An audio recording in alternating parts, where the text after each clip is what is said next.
Hello everyone, that's tuning in today's second video for the 5-day forecast. You can find the video today here on the homepage. Just scroll down the page a little bit and it's above the pollen count. And also there's a written version you can get to that from the buttons at the top of the page. Going to be quite a changeable 5 days coming up, and perhaps most noteworthy is that in the second half of the weekend, Sunday into Monday, we are going to be impacted by an area of low pressure that will contain the remains of what we've currently got in the western part of the Atlantic Ocean, which is Hurricane Gert, a Category 1 hurricane. I'm going to talk a little bit about that to start off for today's second video. We'll also have a look at where next week to 10 days and the base climate centre for the next 4 days, so it could be quite a long video this, a lot to cramming. Just to say, this evening we'll have the third update for the late summer bank holiday weekend.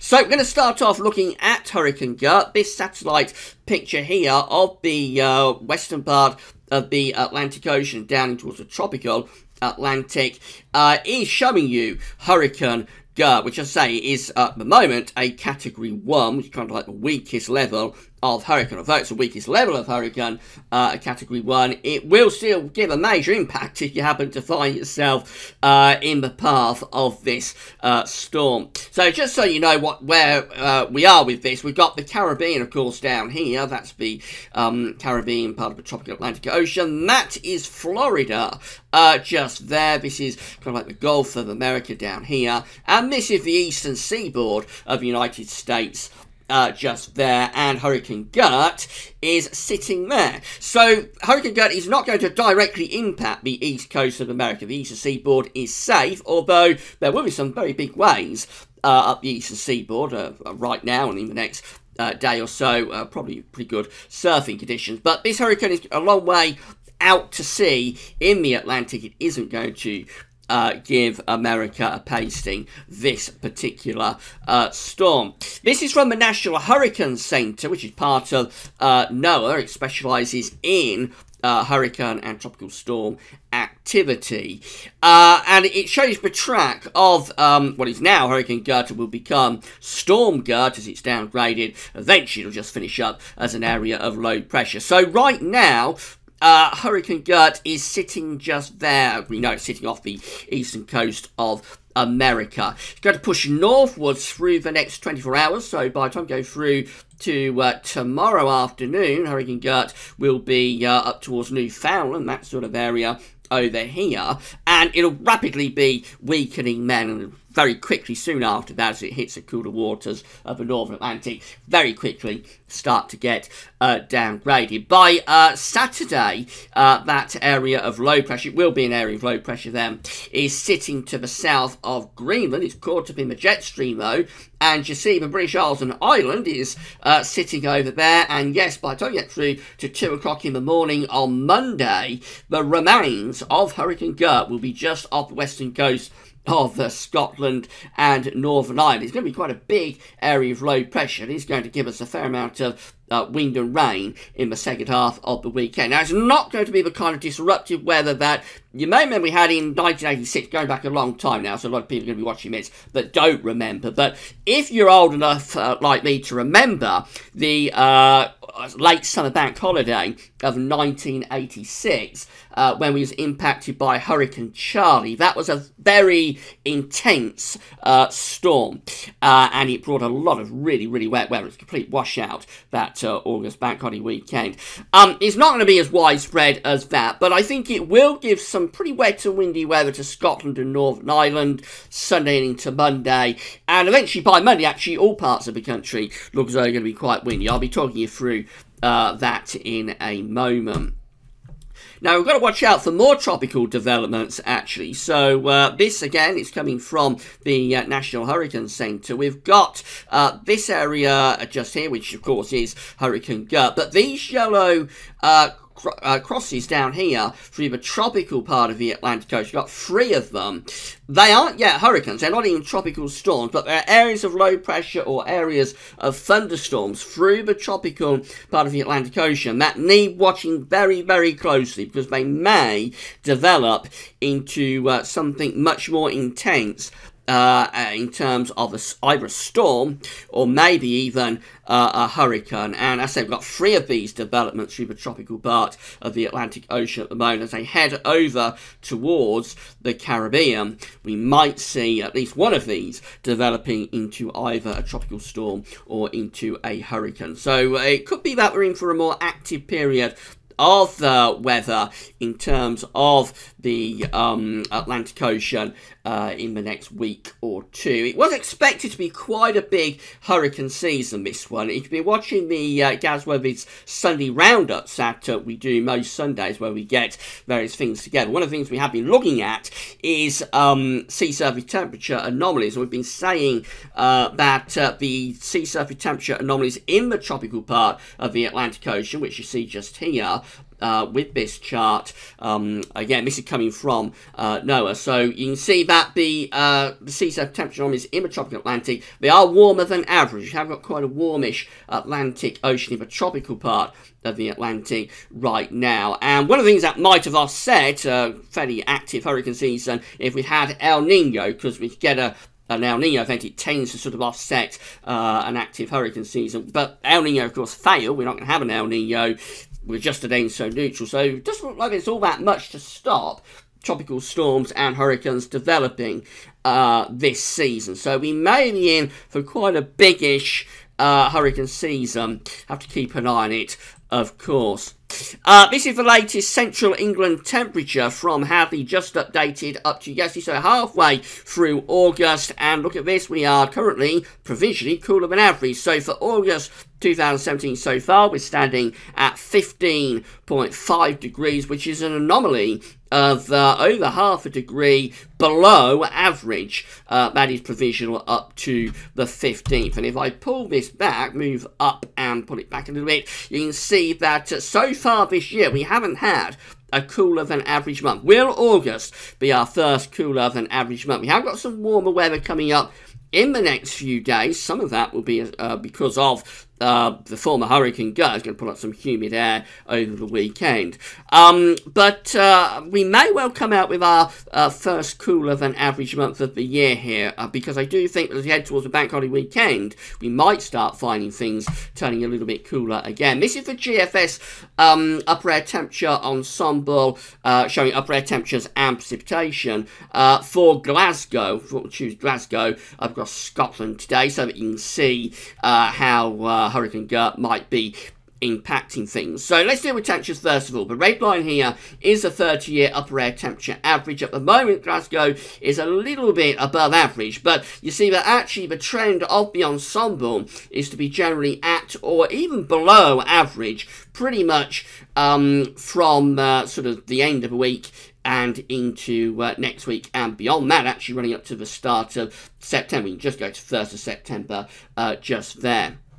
Now, you notice there is a little tick up in the temperature there. That is associated with the more humid air coming in with the remains of Hurricane Gert. You can see that with these precipitation spikes just here. So dealing with rainfall, that precipitation, or those areas of precipitation spikes just there, the remains of Hurricane Gert. Before that, we're going to have quite a bit of wet weather at the end of the week up across Scotland as well. After that, it looks like it's drying out. It is turning a bit drier through the course of next week, but not completely dry. Even then, there will still be some showery bursts coming through. Remember, this is the ensemble for Glasgow, so if we look somewhere further south, this area just here would look a lot drier. But overall, let's try Telford, and you'll see there's not a huge change really in terms of precipitation. So this is down in the Midlands, and again we've got rainfall spikes just there. Then it turns drier. It is a bit drier for Telford than it is for Glasgow, but for temperature you'll see that again going quite cool there. Then we get that warmer pickup just there associated with remains of Hurricane Gert,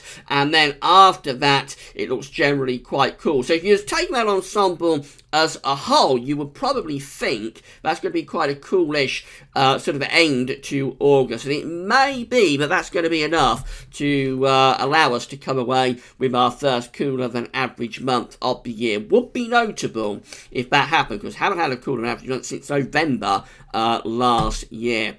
Temperature anomalies for the next week are looking a little bit warmer than average for England, but a little bit cooler than average for Scotland and Northern Ireland. That's from the 16th to 24th of August. Precipitation anomalies, north-south split. Northern areas are looking wetter than average from the 16th to 24th of August. Southern parts coming out a little bit drier than average. Over in America, you'll know that through much of this summer in America had an east-west split. So the west has been hot and the east has been quite cool. Now it looks like the warmth is being more evenly distributed. So pretty much all parts of the states actually in the week ahead are coming out with a warmer than average temperature anomaly from the 16th to the 24th. Although the highest temperatures are still, to average, are still out in the west. Precipitation anomalies are looking like this. Generally, central and eastern areas are average to a little bit above average, with rainfall out in the west, the northwest. It does look a little bit on the drier side. Coming closer to home, let's have a look at the GFS. I'm just going to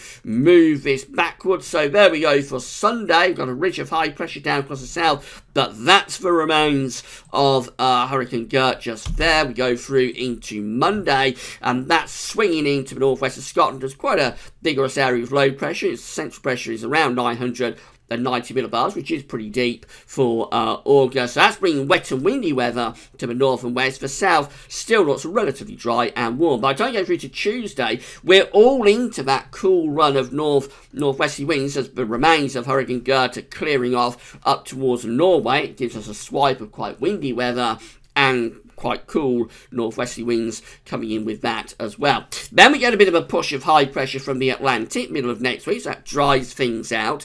Not particularly warm because the air coming around this area of high pressure is going in that sort of direction, so it's going from a northwesterly direction, so it's not particularly hot under that high pressure, but it would be pleasant enough. We run up towards the bank holiday weekend, and that high pressure starts to pull back out to west of us again, actually, so the winds begin to swing back into the north once more. So we finish up on day 10, looking quite cool, actually, with the winds coming in from the north. It's Saturday, 26th of August, so we're just into the start of bank holiday weekend here. Looks quite cool. The winds are in from the north, maybe bringing showers to northern and eastern areas. I think a lot of dry weather, but the main thing is the wind direction, which does look quite chilly. Notice this area of low pressure over here on the far left of the map as you're looking at it. That's probably another sort of tropical development, or maybe even hurricane that the GFS model is picking up on, just beginning to swing up the eastern coast of America by day 10.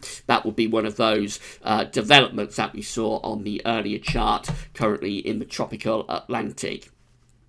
East MWF looking like this for Sunday. We've got this little ridge down in the south, but there's the remains of Tropical Storm Gert, or Hurricane Gert, which will bring quite a lot of wet weather to the north and west Sunday into Monday. That area of low pressure is impacting Scotland and Northern Ireland at midnight on Monday, but for England and Wales, probably quite a settled and fairly warmish weekend, actually. Don't run away with the idea that down in the south it's going to be a poor weekend. I actually think it'll be quite a good weekend down in the south. Early next week, that low pressure moves in across the country, bringing showers or longer spells of rain. So by Wednesday, the low pressure sat in the North Sea, and we've got the wind in from the north. That looks pretty cool and showery, to say the least. That low pressure moves away to our east on Thursday, so run up to bank holiday weekend, get into bank holiday weekend with high pressure out to the west of us, and we're bringing in this cooler, showery northwest wind. Again, notice that low just there looks much more intense on the East MWF and vigorous. Again, that's some sort of tropical development or hurricane that is heading up towards Newfoundland, which is just there. We'd have to wait and see where that goes. If it got caught up in the jet stream, possibly a few days after that, it will give us a spell of unsettled weather. It definitely looks like the tropics are beginning to come alive a little bit at the moment. Finally, just have a look at Beige climate centre for the next 40 days very quickly. These 500 meter heights broken down into 10-day periods. The first 10-day period taking us from the 16th to the 25th of August, becoming 10 days. Looks unsettled, below average heights around to the north and west of the UK. The jet stream is coming through like that as well, so that looks pretty cool and pretty changeable for the coming 10 days. Then we get a change as we go from the 26th of August to 4th of September with above average heights around UK and many parts of Europe as well. Low pressure is in the Atlantic, a little bit blocked. So the jet stream's going northwards with that. That's probably bringing drier and warmer conditions for the end of August and the start of September. The next 10-day period, going from the 5th through to the 14th of September, takes that area of above average heights and moves it out to our northwest. So with this one, we are probably bringing down quite a cool northerly wind, or northeasterly wind. There's a trough also developing over Scandinavia, so again that backs up the idea there's probably some sort of northerly wind coming down there. That's a lot cooler and probably turning more changeable with time. And then the final 10 days, which takes us from the 15th through to the 24th of September, shows below average heights just generally coming back. So that's turning autumnal. We're bringing the jet stream southwards. We're bringing low pressure in from off the Atlantic. And that would be generally turning things pretty unsettled. And dare I say it, rather autumnal as well. So it looks like a mixed bag, and actually it does look like quite a changeable September if we take the Asia Climate Centre at face value. Keep in mind, with all these tropical developments going on at the moment, that is going to bring down reliability, both of the long-range models, so models like this, Asia Climate Centre, CFS V2, the reliability of those models is going to plunge, and the JMA going to plunge with tropical developments going on. And it will also bring down the reliability of shorter range models, like we're just looking at GFS and ECMWS. So this is always a very uncertain time that we're entering now, sort of second half of August, September. Always very difficult to forecast around this period, just because of these tropical developments, where they're going to go and how they're going to impact the wider sort of weather system. It's always very uncertain. So I think we're going to concentrate on the shorter range, which is looking quite changeable for the next few days. Next week, after an unsettled start, we probably get a build of high pressure, but it looks like that high pressure is going to be staying to our west generally. So I wouldn't be expecting to get overly warm, and we could be on course for our first cooler than average month of the year. Right, cram loads in today. Hope you enjoyed it. That's all for now. Come back this evening for the bank holiday look ahead, the third look ahead at the late summer bank holiday weekend. That's all for now, and thanks for watching.